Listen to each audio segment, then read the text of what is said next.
Hi, I'm Kathy, and welcome back to Cathartic Conversations podcast. And I want to thank you for joining us today. I am very honored to have this man podcast today because of his nobility, courageousness, and his passion for justice and change. He's an activist and a global humanitarian. He's a husband and a dad, and he's here to discuss activism, fatherhood, family, and the state of the world today. Cathartic Conversations podcast, please welcome Tormel Pittman. Hello, everybody. That was an Oh, introduction.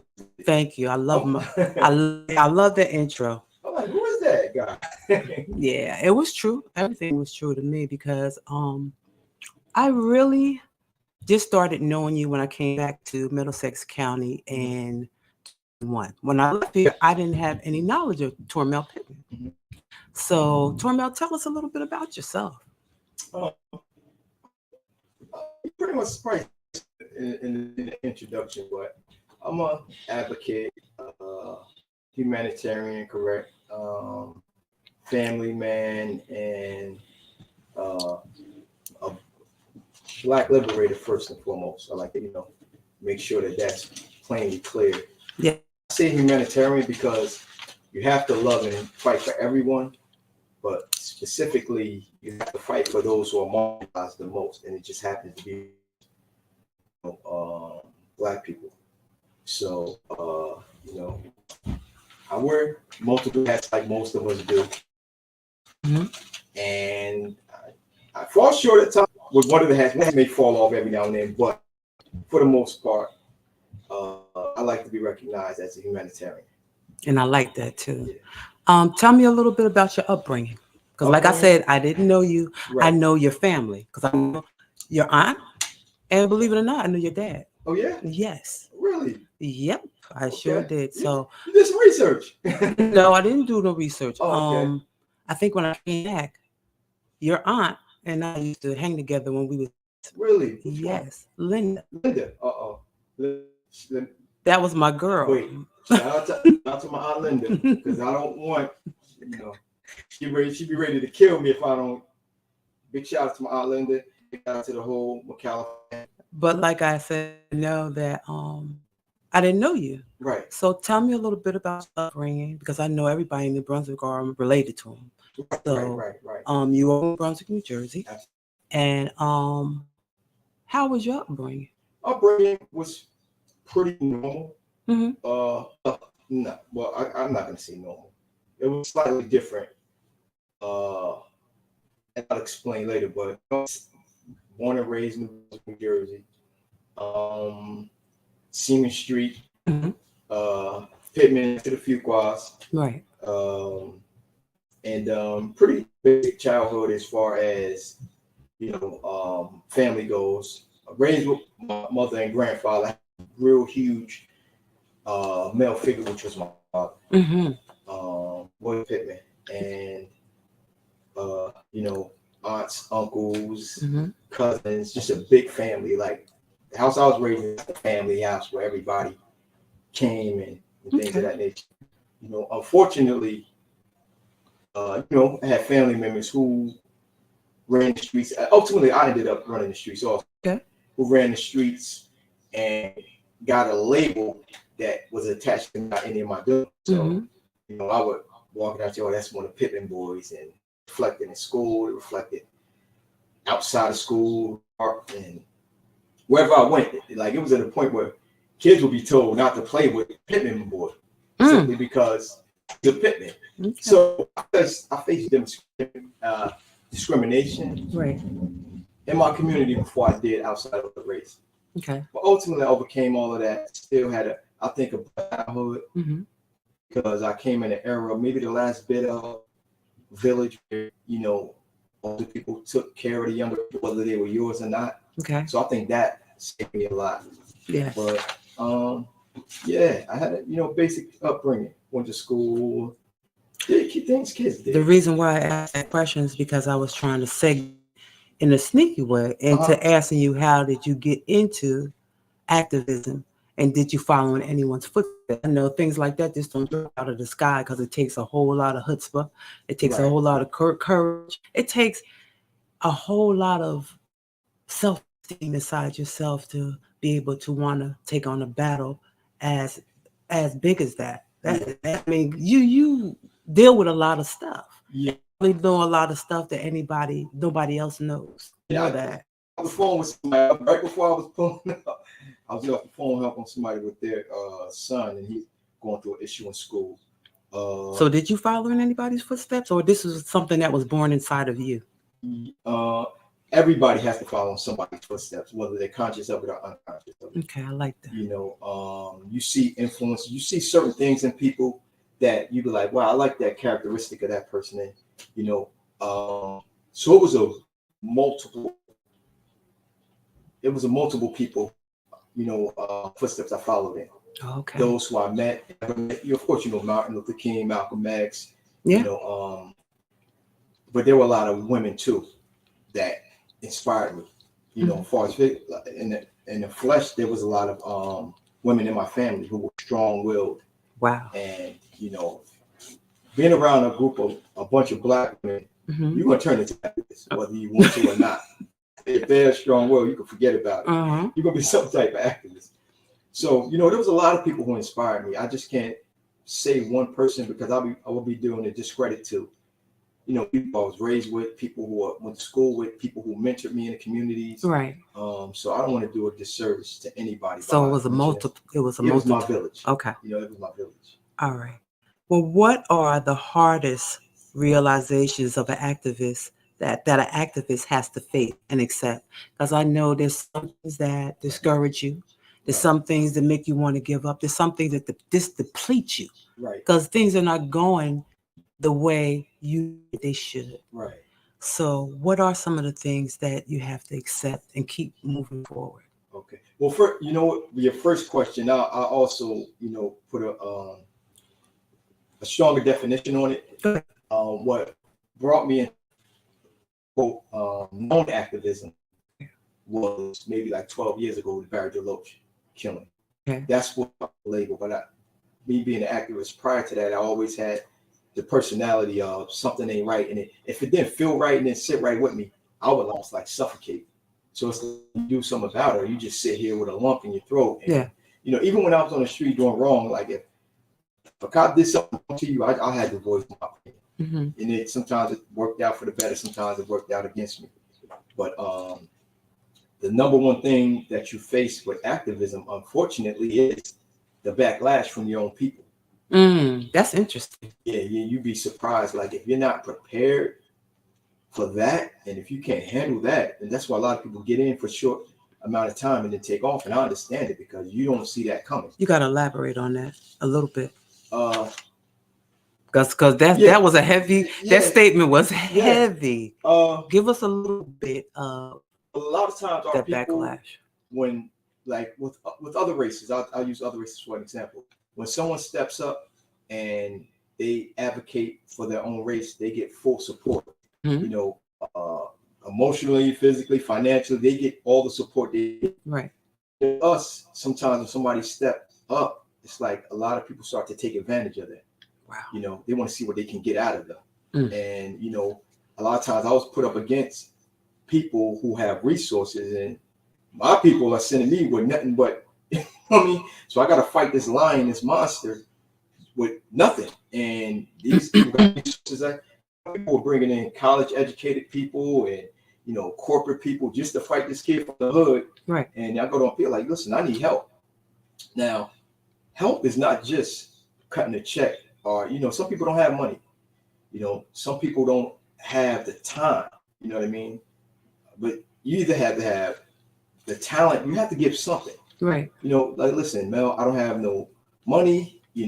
I can't show up because I got to work, but I could print these flyers for you at work and pass them out. Or I could get this word out. I could share your post to make sure other people see it. There's a number of ways that you can, support. But a lot of people, I see it as our people, they feel like, once he's done, there'll be another person that we can get to fight for us. And I always use this analogy.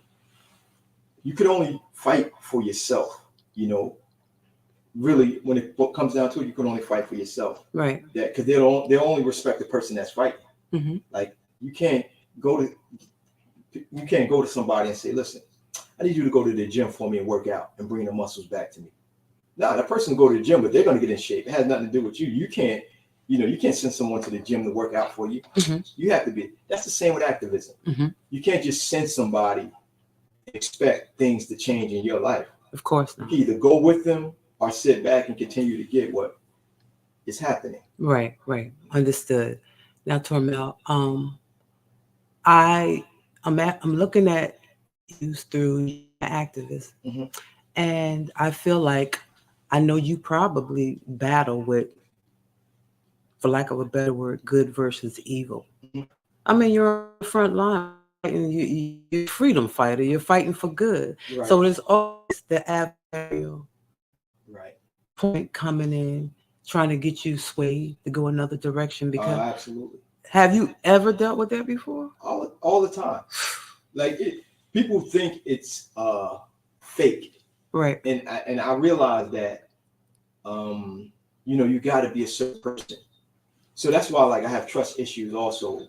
Like I could imagine. Yeah. yeah, I could imagine. because I could sit there because I know the ones who sold out and didn't. That's the secrets I was talking about. Yeah. Some people, but they still got our people wrapped around their finger. Exactly. So, and I'll give you an example. It was invited to a banquet. Mm-hmm. I'm fresh into activism. I'm locked up or protesting or 7. I'm all over the place. This the activist. Mm-hmm. So, organization, citizens. What was it? Citizens campaign. Some organization, they had a banquet in Somerset. I'm giving specifics so people will know this is just one incident. Mm-hmm. And giving this to you, nobody. I never stuff I'm gonna give in this interview. You're giving us a little bit of something. Okay. I saved this for my sister. I said, so it was a banquet. Mm-hmm. It was the White House on Davidson Ave in Somerset. I think it's White House. The White House. Something. It's a banquet. Hall. Yes, yeah. A banquet hall. Mm-hmm. So they had a banquet there, and they invited me. Okay. Came, and it was packed. Politicians and people, corporations, or all types of different people were there. Mm-hmm. And people who are outside fighting each other and didn't like each other, and their friend, like smoozing in. So I came in there, and people who I was screaming at, maybe at a meeting here and yelling at and exposing, they just thought that they could walk up to me and I'm like, yo, get out of my face, like, what? And I'm like, yo, I thought, like, and they tried to get me to be like, no, we playing the game. I left. Ooh, blame you. You know what I mean? I walked out. This in my, so I realized a game is right.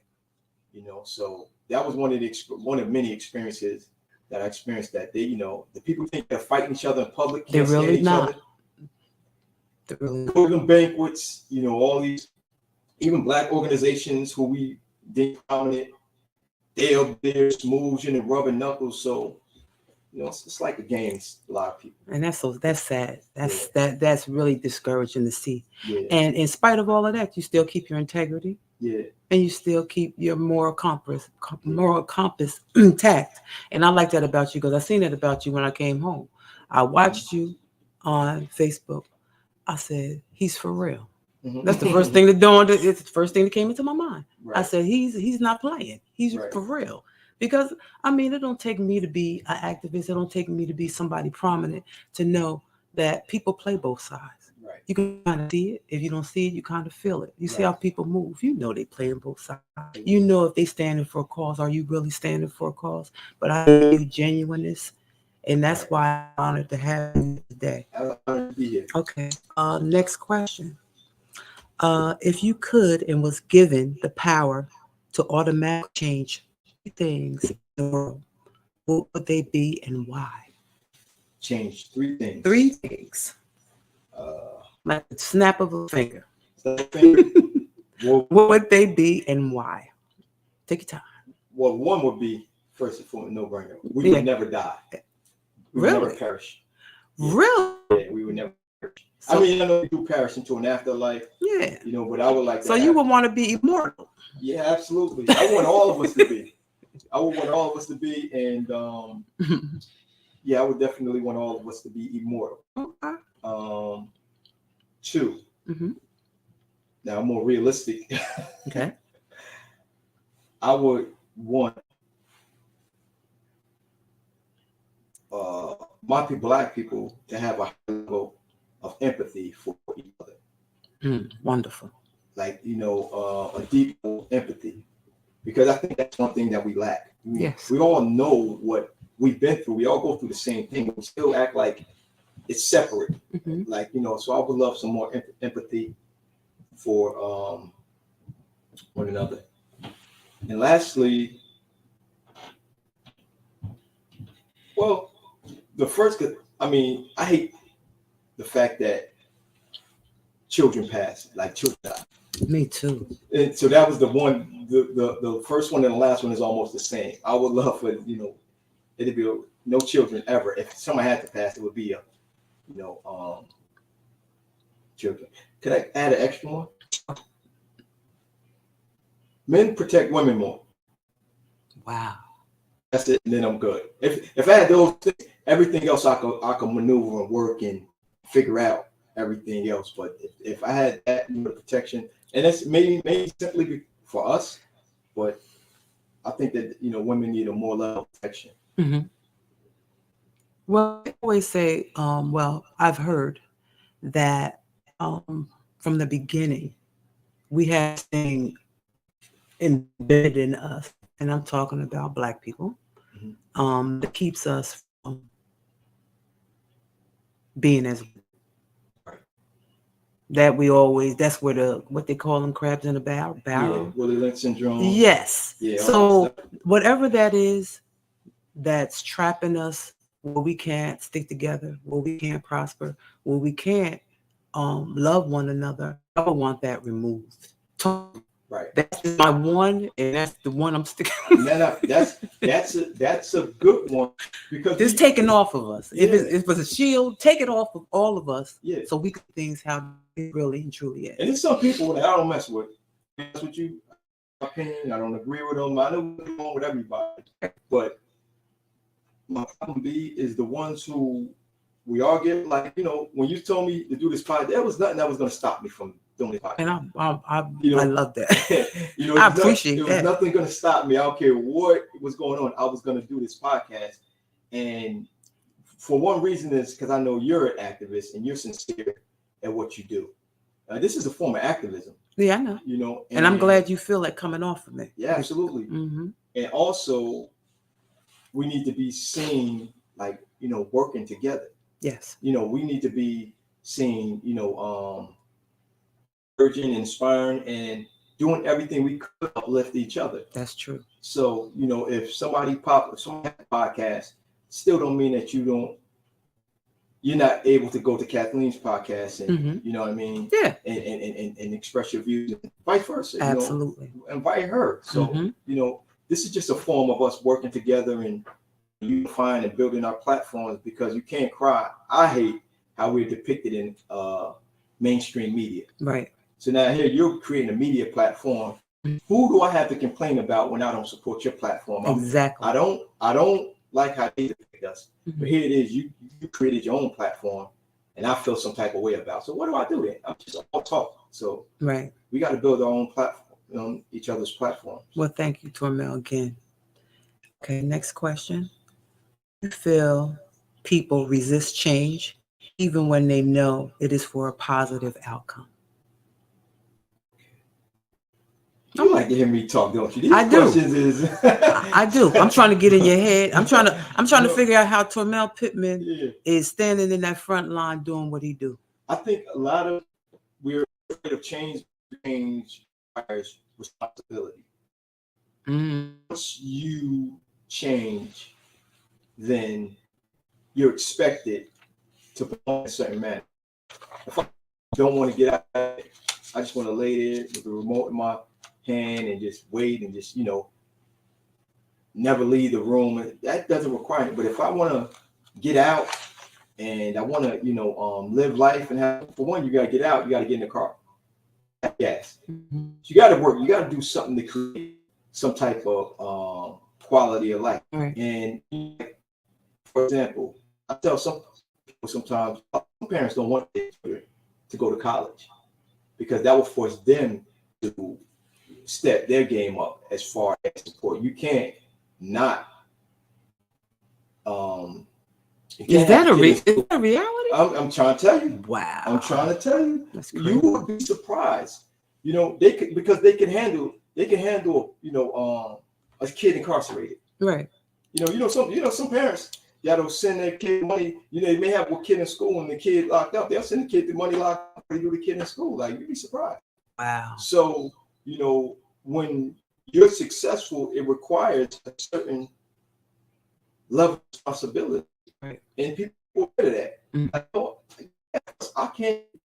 I'm fight for that promotion, but once I get that promotion, I got to take more stuff from it. Man, go get it.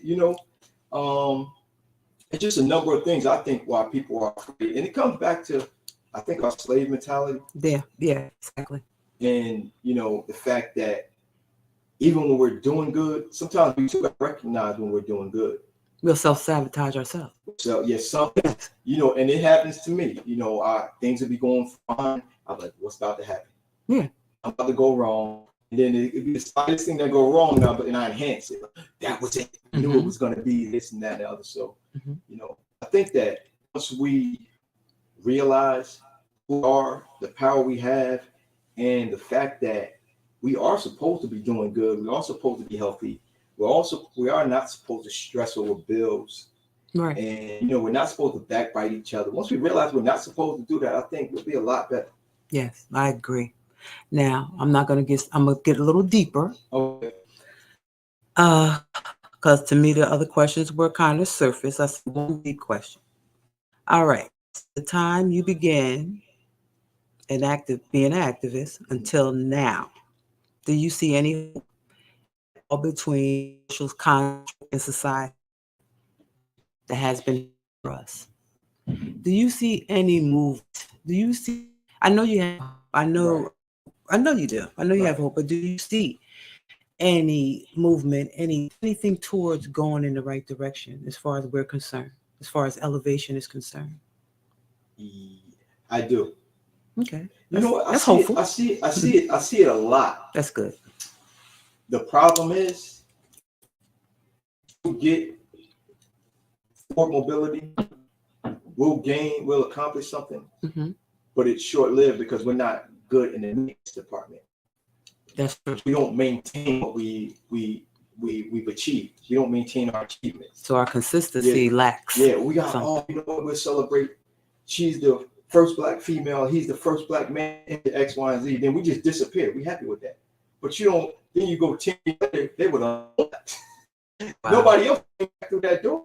So instead of continuing to push forward, we'll accomplish something and then take off, and that's done.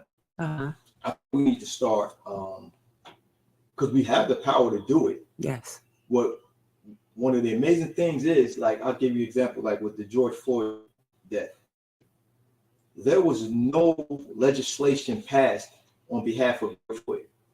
Wow. But because people fought, we forced the police department to change on their own. They changed legislation on their own. They changed conduct on their own. Wow. Without them being forced. So that's powerful. Yes, it is powerful. That's very powerful. People say all the time, like, well, Black people, like, we're the, I guess, sons of America or whatever. I tell people all the time, I said, if Black people got reparations, I'm a supporter of reparations. Okay. See reparations, we all just took our money and went on an island. All right, y'all saying we shooting, gang banging, y'all calling us hustlers, dope fiends, crackheads. We gonna take everybody. We all leaving. I guarantee you, half this nation will follow us. Don't leave us. So we're the influential people You know, everyone knows it. We know it. We just don't. We don't grasp. We don't. We don't take ownership of it. Okay. We'll create something. The world will love it, and then someone else will benefit from it. All right. You know, we need to start taking more ownership. Once we take more on, because we're in a position to do so. I still hear your question, but I hear you. We're in a position to do so. It's okay. And today, the reason why we because you know, in our past, we've never really been in a position to do what we needed to do. Our grandparents, great grandparents, they never really were in a position. We are now in a position to do so. They wanted to be in a position, but couldn't. Yes. We can be in a position, but we don't want to be. So that's the roles are reversed. Okay. So once we want to be in a certain position, I think that we'll be fine and worked hard to where we can, you know, do whatever we need to, you know, get us what we need. Okay. That was a good answer. You did that was good. I said. Let's talk about foundation. Okay. What do you believe in spiritually? Everything. And what keeps you moving forward spiritually? Because it all starts from inside. Yeah. I'm a spiritual person. I'm not as much a religious person, but and I spend all the time to Muslims, Christians, Catholic, specifically Black people. Okay. I think, you know, I respect Allah, God, Jesus, Moses, Muhammad. I respect everybody. Okay. But I think if I want to be a religious person, I think I'm a Black liberator. I think that's more my religion than anything. Oh, okay. Interesting. I think that the first word that you said is what links most of our people to religion, which is spirituality. Right. You know, we're spiritual people. And if you look in any religion, you have good points, you have bad points. Right. And I think the great points drive Black people to a certain faith way of life. Right. Because of our ancestry, like we are spiritual people. Yes. You know, the sun loves us. The vegetables they nourish our body. So we are spiritual. We are of this planet. And you know, I think we are more in love with spirituality than religion. Like, you know, some people don't go to church all the time. People don't read the Bible, but it's something that hit you like it hit the person that's in church Sunday or read the Bible all day long. That's the spirit. I think that the spirit. You know, it's just something in us that takes over us and evolves us beyond planet, beyond, you know, the realm that we are in. So spirituality is definitely what I think that drives me to what I do. And I think drives everybody. That's what I was getting ready to say. Your purpose. Your purpose was moved by your spirit. Right. It shows your work. Now let's talk about your family. Okay. Here we go. Here we go. Let me say. You are married with how many children? 3. What are their names? No name. 20. Youngest. Danielle, 9. My son, he just had a birthday, and April 11th. He's 18. The big one, 5. Okay. Like Dishane. All right. Yeah. How did you discuss activism with your children and the reason why you were involved in it? They kind of fell into it. Like once, I'll tell you a story. I'm gonna tell you how I got into quote unquote being labeled as an activist. Oh, there's a story behind it. There's a story behind it, and you getting it first. I was working like for a medical transportation place, a driver for medical transportation. And I got a phone call. A guy, he called me and said, "Hey, you heard what happened, right?" I was like, "What happened?" And he just killed Barry DeLoach. Now, I know Barry from Barry's work when I went to high school. He used to work at the high school, security at the high school. Yeah, I grew up with Barry. Yeah, he actually broke up a fight when I got put out of high school. But say the police shot Barry. This is gonna be, I'll make a long story, it's gonna be kind of long early, but say you just try to condense. I got you. So long story short, everybody's meeting at City Hall. Okay.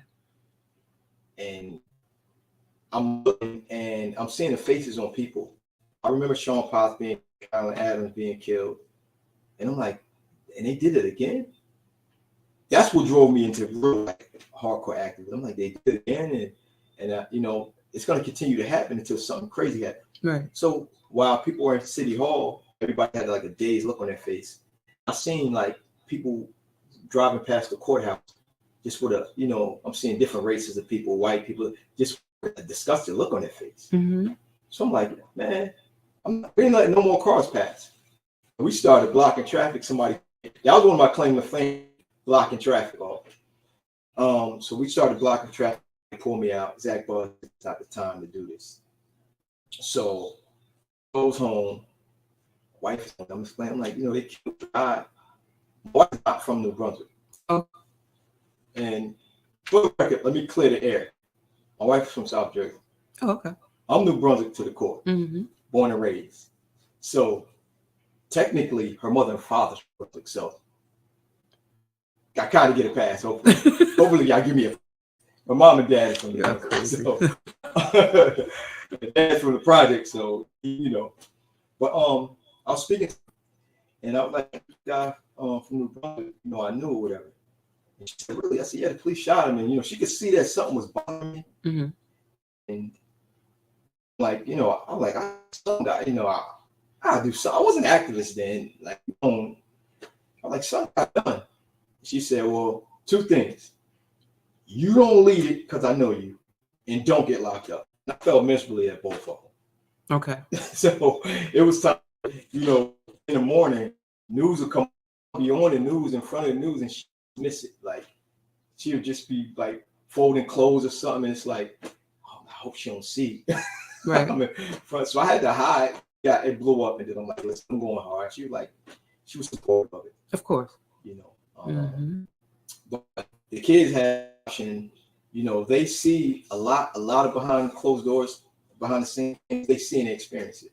So they know fully aware of what I do and, you know, what I'm, and so. And how do they feel about it? Do you see any little activists coming out of your family? They all are. They're activists in their own way. That's wonderful. You know, I just try to structure them, you know, as a parent, as least as possible. You know, don't take the route I take. You know, but they've seen it. They've seen the good parts, the bad parts. You know, they walk in a room and you got a room full of, say, white people, and they hear their dad speak. You know, or they go to a protest and everybody's standing there, and then the minute I walk up, the whole 500 people start following their dad. So they kind of got it. So they grew up with it, and they learn to respect you more and more. Yeah, that's great. They understand it. Tormel, how do you want to be old? Old? I just want to grow. I make it. Getting old. That's where I want to. You are first. Grow old, and you know. I want to be that old guy who, you know, and we only had kids, so we missed that. Me and my wife are realizing now that we want to have a house, like kids running around, or this one arguing, and this one in the front, and this one. We wanted, you know, our kids a little too, like, they ain't giving us that. So hopefully we'll get it for our kids.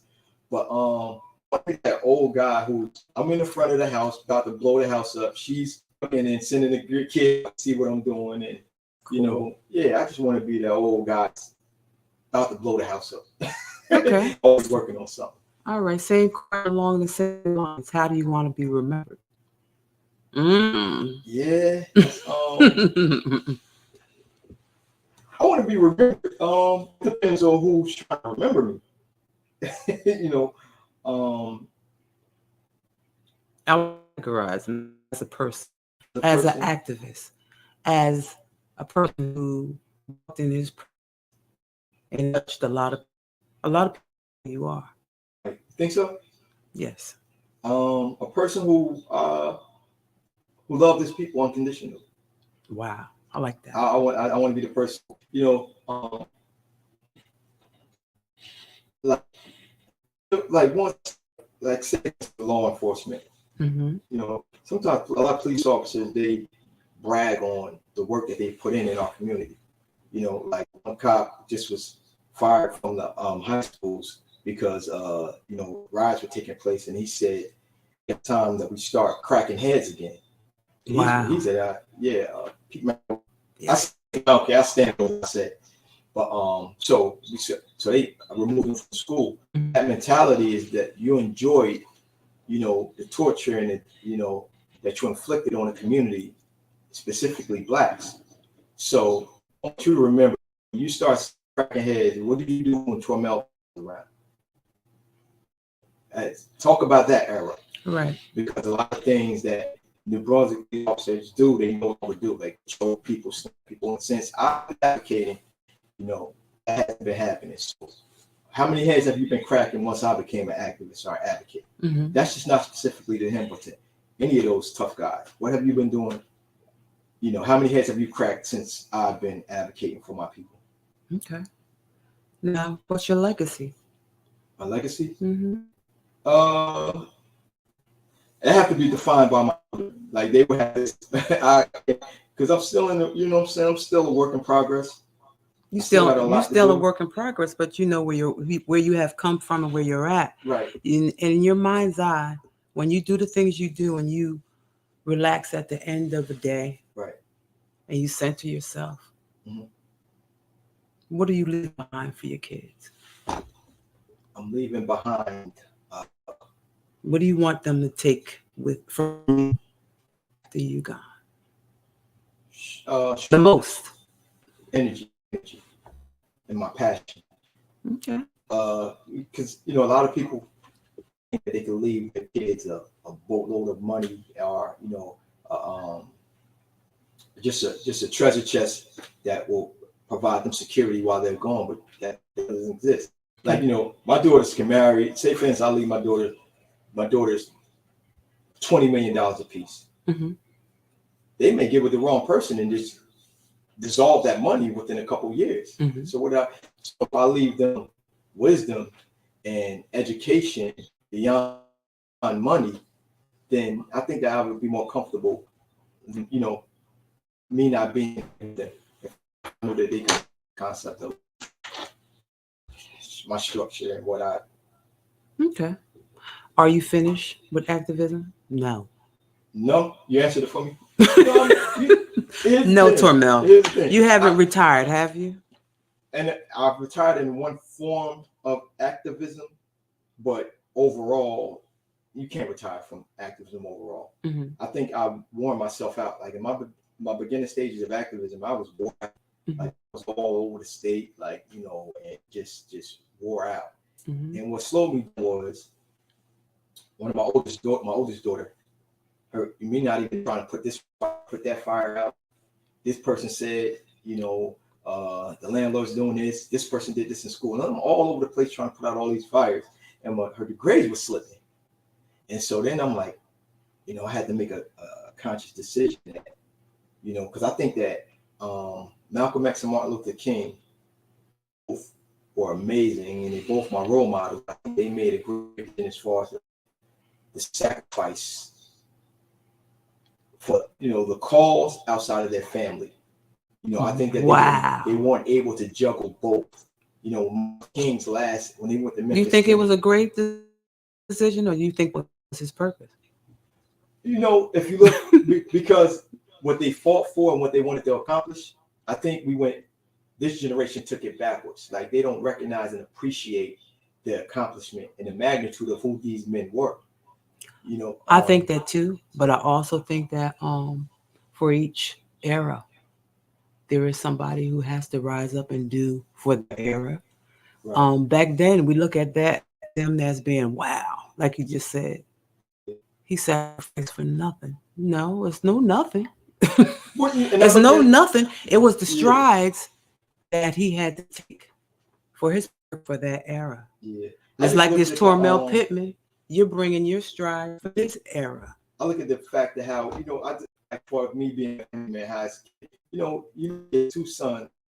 He made that sacrifice. Yeah. That's the sacrifice he made, because I think we are all given an assignment. Yeah. It's up to us whether we want to accept it or not. Right.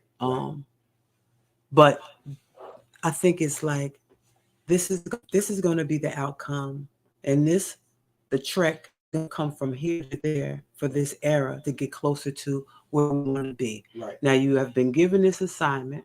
Are you going to accept this assignment to take it? Your assignment consists of you leaving your kids and your family at home. Right. Your wife, you have to pick your wife. You see who he picked, right?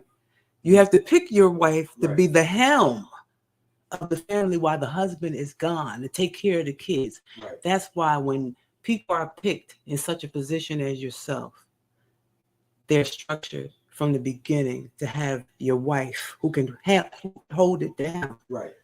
As you're picked to go on this large assignment. Right. The kids are going to be well taken care of. God, I think God has aligned the whole family to move ahead and to move forward with the people that you have chosen to be your circle. Your wife, that's your circle. You know for a fact, if you go out and do activism like King did, you know that your wife can hold your kids down. Right. But here's the thing. Go ahead. This is, why I like to explain so people can have an understanding. Right. I'm not leaving activism. I cannot leave activism. I told you that lump in the beginning, when that lump in my throat, when it hit, I got to do something about it. Right. And I don't think people are going to stop putting pressure on my people anytime soon. Mm-hmm. I just look at the way, like for instance, Martin Luther King dedicated so much. Mm-hmm. $100 short of his funeral. He, his children, as they get older, to get money, they try the Nobel Peace Prize. I seen that. Yeah, I seen that. And guess what? The door shut down. Which one? Not. Which one? Was that Beatrice or what's the other one name? Yolanda. Yeah. But she was not, and she had. I think they had to take her to court to get it or whatever they want to put in the museum. But just for them to be at that point, Malcolm X's daughters, oh wow, that whole story. Yeah, one, I don't know if it's true or not, but allegedly he had to deal with credit card scams of that nature. Right. And then the grandson who was just like the second coming of Malcolm X. He set the grandmother on fire, right? Yeah, but ended up, and they said it was an accident. Mm-hmm. And if you look at it like videos, he was talking just like Malcolm X. Mm-hmm. He was looking like him, speaking like him, and then they killed him. They threw him off a roof in Mexico. Oh my God! So there's just certain things that transpired after the fact that they get the protection that they needed from the community that their fathers dedicated their lives to. I think that we owe a bigger responsibility to the people who are going to step forward. I agree with that. And it's not just me. Mm-hmm. Everybody who's doing something, you had it on your heart and spirit to create a podcast. Mm-hmm. And they're trying to pull me down. Trust me. They trying to pull you. You get what I'm saying? They're trying to knock me right on off of here. And you gotta fight. Now you might fight these people, but you're not gonna sacrifice. I came into this, Tormel, knowing that this is bigger. You have to come in. Not bigger than you. It is. When they said, and you honest, possible, and not his spirit. So you need. There you go. That's what I'm. And like I started, I've been discouraged. I say some of the. So just put it this can work. So much Tory stuff. That's from it comes from the people you're. That's crazy. It comes from the people you're trying to help. I don't even know the people, but I know, they get fearful when you. That's what it is. It's a level of fear. That's what it is. Yeah. And it's opposed to them. If anybody come to me, there's never been a person like people will come to me, right? And I could see it in their eyes. I could be in a demonstration, right? Mm-hmm. And there'd be like 500 people behind me. Right. They're following me. Every word I say, they say. Mm-hmm. If I stop, the whole crowd stops. Right. I walk, the whole crowd out. If I say be quiet, you can hear a pin drop. Mm-hmm. And there's always somebody who will come next to me. Right. And they'll be trying to yell and scream. And every time what I do is I take the mic off and I give it to them. I give it to them. And look it. And what that does is that encourages them. Right. We ain't in competition. Mm-hmm. I'm not your competition. I'm gonna help if they can't do the words, I whisper it to them, and now they're leading the protest, and they realize, me doing that, you didn't have to be with me. Right. I was not glad to help you and assist you. Mm-hmm. You know, and a lot of people will be when you're knocking you. If they just come to you, you can help them. Absolutely. Help them. That's what I keep telling everybody. Mental health podcast. Absolutely. But we focus on mind, body, and spirit. Since the pandemic, that's where I got inkling to start it, because there were so many people in my area about the problems and the trouble that they were having, right, and how they were struggling and just trying to exist in this new era that all of us is really trying to exist in, and going through things that they never have went through, right, before. So and we didn't talk about that.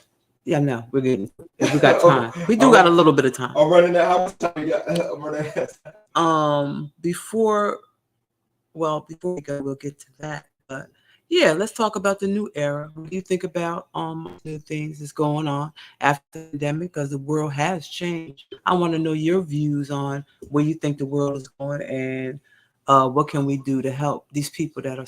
Well, I think the pandemic helped. Well, the pandemic are the reasons me. When I first said I was going to retire from activism, mm-hmm, what was pushing me to retire was the fact that there were a lot of. I was going to focus my attention on Black women being kidnapped.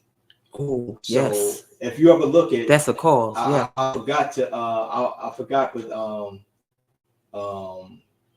the campaign that I had going on. Stay Alert 365, mm-hmm, where I was getting women to start taking self classes and things of that nature. And that, mm-hmm, this was right prior to the pandemic. Right. Then once the pandemic hit, it was like we were locked in the house, mm-hmm, and me being locked in the house without I couldn't even work. Mm-hmm. I'm like, man, I don't know what's in the world. I'm not gonna. I ain't gonna be able to work. Mm-hmm. Knowing my kids, and what I mean, my wife took a leave also. Right. So we were in the house 24/7 with each other. Okay. Nobody. The only place we leave to go get food back home. Mm-hmm. We had the best time. Like when the doors was opening up, we were like, we. Well, that's good for you. Yeah. Because there's a lot of people. I heard a lot of people found out that they. Here's the thing. Here's the thing. Well, but here's the thing. Mm-hmm. Now that was a gift and it's kind of a curse, because once the door opened back up, we were so used to being each other, and you got George Floyd killed. My phone is ringing off. Yeah, of course. So I used to be like, you know what? Y'all stay here. I'll be right back. Mm-hmm. Now it was like we were so close. No, we're going with you. So if you see George Floyd era, every protest I was at, the family is now with me. Okay. They were like, no, you're not going by yourself. Right. I'm like, I know, because something can happen. Okay, if something can happen, then you can't go. Right. So it's like, so they started clinging with me, mm-hmm, everywhere I went. But I said, now I got to start picking my punches. Right. I can't just I can't go into the lion's den like I used to, because they're not going to let me go. Okay. So, I said, well, I'm not going to announce that I'm retiring. I'm just going to advocate in different form. Oh, okay. Yeah. All right. I'm not going nowhere. Okay. Before we get to the end of the show, I have one more question, because I wanted to know how you felt about this. About to have a show next month, okay, on suicide. Okay. Teen suicide. Did you hear about the 11-year-old girl? No. It's an 11-year-old girl. A couple of days ago, she took her life in the bathroom of a school. Oh, wow. 2 weeks prior to that, her father died of cancer. Oh, man. She was being bullied at school, and her mom emailed the school about her being bullied instead of going to the school and confronting the issue herself. Right. And then in the same timeline, the day before, there's another 14-year-old girl who was attacked. She committed suicide. Wow. The statistics, if you look crazy on these suicide and little kids committing suicide, yeah, as of the last 3 years. Wow. I want to know, what do you think is a course of action that we should take with our children now? Because obviously the times are different. There's no longer you come home from school, go in your room and shut the door and chill out. Yeah. We have to engage. What I think we need more engagement with calling them kids to the couch, yeah, finding out how was your day. How did your day go today? Let's discuss how your day went. Yeah. We need to start delving into that. You say we need to back off our kids. No, we back off our kids Right. now because this is getting crazy. Absolutely. So, what do you think your plan of action is for as So interaction? I got another job to work on. Yes. Okay. You should see these statistics with these kids. You know, when I hear stuff, I cannot do anything. You gotta. It's always. I think you hear things just like This happened Friday, by the way. wow. Yes. It's just like you had to put it on your platform. Always something we can do a little something to make things better. Mm-hmm. I always like I've been blessed to have children where I've had any issues. Mm-hmm. You know, never been disrespected. I know. My son, I have him more than any. You know, we're always together. My daughters, I have 3 children, but we do things together, and I always get my alone time. My daughter, we just went out to eat yesterday, and I try to give them time because kids, when they don't have no option, when they're young and their brains haven't fully developed, your brain fully develops when you're 25. I don't want. Your frontal lobe is developed at 25. It is, and I didn't want to be judgmental of this lady because I know she probably would destroy herself. Her husband just put that. But we do know right and wrong. You're gonna give them a pass. But yeah, I respect the but. I think she should sought psychiatry for this child who was going through all this extreme emotion. Plus, she's getting bullied at school. Could you imagine the weight that she was carrying? And I think some make a mistake of not giving. Like I have children who acts exactly like me. Wow. Yeah, my oldest daughter, and we all, my wife will take my other kids. She acts exactly. Well, they all got different characteristics, but certain things that transpire, my children know. Like, no, I'm gonna stand up. Because if I'm right, my parents are gonna stand up for me. I'll give you an example. But I want this question from a non-balanced child. Let's just say no support, because I don't know. I don't know if the lady was supportive. I'm putting that disclaimer out there. I'm saying let's look at it through different eyes. Let's look at it through the perspective of an 11-year-old child, and you already know the mentality of an 11-year-old child who's getting bullied, who's lost her dad, and is stressed. Right. They don't have an avenue. At some point, somewhere, that child felt like she couldn't come to someone for help. Like there was nowhere. She had to take things into her own hands, and that just doesn't happen overnight. I believe that too. Some things that this kid experienced was like, all right, I can't go to that. You know what I mean? And they need to have an outlet. And when kids commit suicide, that means that they looked around for every other option. And this they was found the no only way out. Yes. And when you look at option, you should be like, oh, that is my option. That's my one option. Because certain things transpire that you might not even know have taken place with children. Like when my kids come in, I look at their eye. What's going on? Right. And one thing a lot of people got away from, like the most important thing in my house is my dining table. We sit and eat at dinner. We sit at the dinner table and eat. Wow. I got my chair. My son, he tries to sit in it sometimes and we start wrestling. But everybody got there, we sit down and we eat dinner as a family. And that's when everything comes out. It's not just about sitting down and eating dinner, but everything comes out. What happened in school? Oh, Dad, you hear everything. That dinner table is important, just to sit down. And, you'll find out a lot that's going on. Right. If your dad ripping and running, at least 3 times a week, sit down at the table with the family so you can get brought up to speed. I agree. There was one time my daughter, we were at a Halloween party.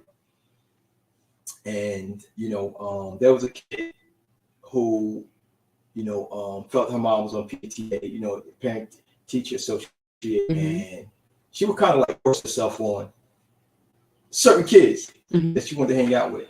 And if they didn't hang out with her, she told mom, and her mom would bully the children. So one day, my daughter, we had a Halloween gathering. And that's why it's important for Black fathers to be present. That's true. Even on the things that they don't think that's important, like little Halloween. I agree with that. I don't care if your kid is rolling around and he's in a competition. Go to that competition, support him. So at the Halloween, me, my wife, all the family, we're at the Halloween party. You know, everybody is running around, sliding on the floor. My daughter went to the bathroom. So this the opportunity to follow my daughter into the bathroom. Mm-hmm. And me as a father, I don't know if it was my instincts, but I'm like, she's been in the bathroom too. Okay. Let me go to the bathroom. Let me, you know. So I went out a bit to the bathroom and waited out. There's a lot of people there, a lot of adults there. And I'm like, you know, she should have been out of the bathroom. The lady was in there in my daughter's face yelling at her, talking about, you know, why she shouldn't, why she's not her daughter's friend, and you know, her daughter, she got in my face. And what? So 3 white women, white lady, 3 white women are coming out the bathroom, and my daughter's coming out watery-eyed. I said, what's wrong with you? So the lady's trying to get away before she had no idea that her father would be standing outside of the bathroom. Right. So she's trying to walk off. She said, Daddy, that lady got in my face. Oh my God.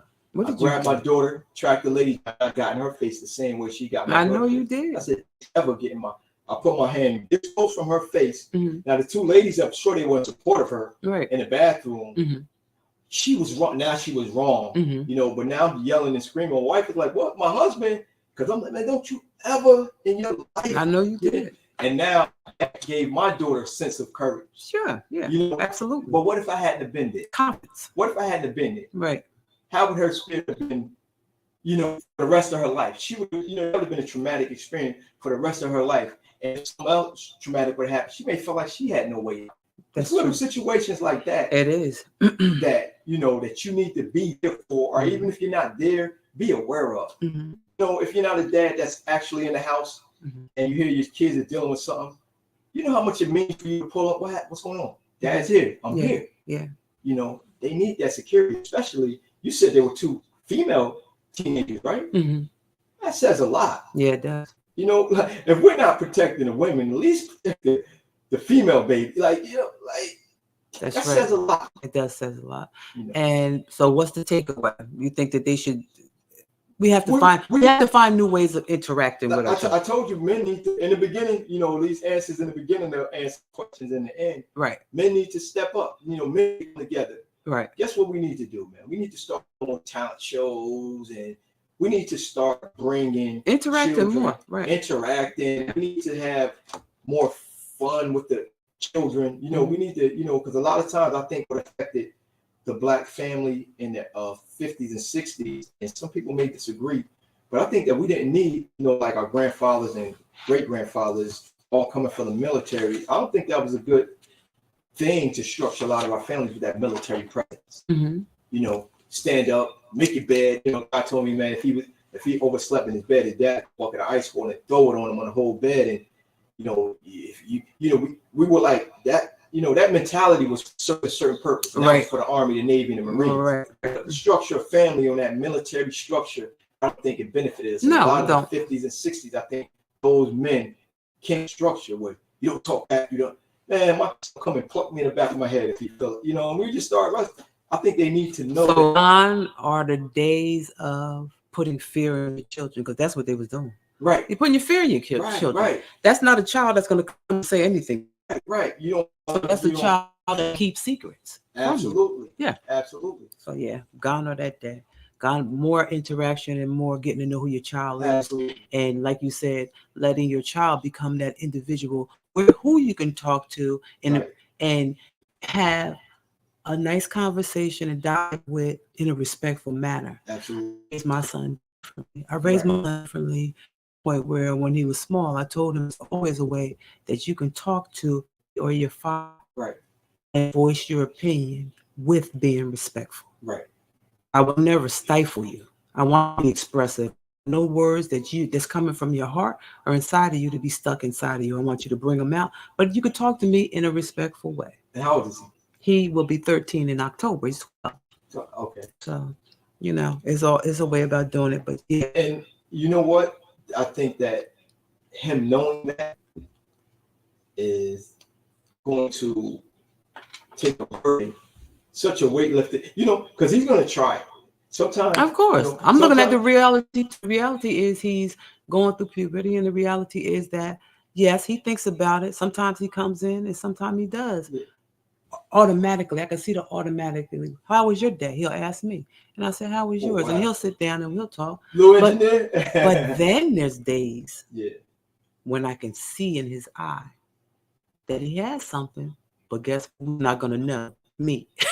Right. Absolutely. So what is those times where Yeah. he wants to keep stuff to himself? But I appreciate those times where he opens up and says, "Guess what happens?" Those Right. are the times that makes me think about that's from what you did. Yeah. You Yeah. opened them up to dialogue, Yep. and that's what Yep. we're doing. So yeah, sometimes. No, but like I said, when I said try it, I mean he's gonna come to you. Sometimes you say, if you need to talk to me, come to me. And some parents shut them down. Oh, I ain't trying that again. Right. So you were available, you were available for him, and that created a pattern of, what, she was true to her. I could come and not get in trouble when I Right. my opinion. That's the most important thing right there. And Tormel, we have reached. Guess what? That. The end of the show, and I think we went over too. We was engaging. We was really talking. Absolutely. No problem. Well, And I'll be back. I thank you for coming to Cathartic Conversations podcast. And before you go, I created this board, and this board is called the Board of Hope and Perseverance. So I want each one of my guests to sign their name and put a positive quote or they encompass hope and perseverance with your name. Now you have your pen there, and the board is behind you. All right. I don't know how to spin the camera, so it's already on the board. Excuse me. With the cameras? Yeah, my producer did good this time. Okay, so anywhere you want. Okay. You gotta take your top off of the pen. All right. I'm sign right here. Lightly. There you go. Switch my old signature because the one I use now, you can't even tell what it is. Now put your word underneath your signature, whatever comes to mind. Okay. Then you got to speak your word out.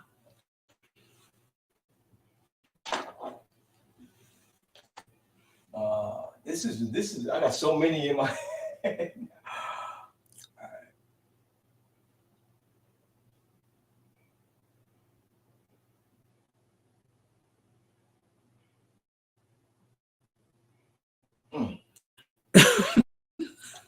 Tormel is forever the word. Man. Anything that causes hope and perseverance, that you know that the world is, you're going to set it up. Okay. One word, Tormel, or a quote. One word? Or a quote. Okay.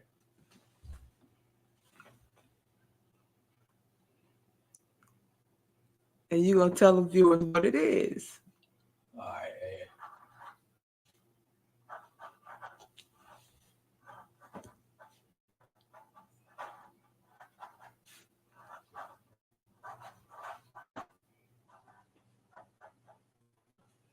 Be the champion of love. Be the champion of love. And I want to thank Tormel Pittman for being here. And I want to thank the viewers for watching. And thank you for joining us on Conversations Podcast. See you next time. Peace.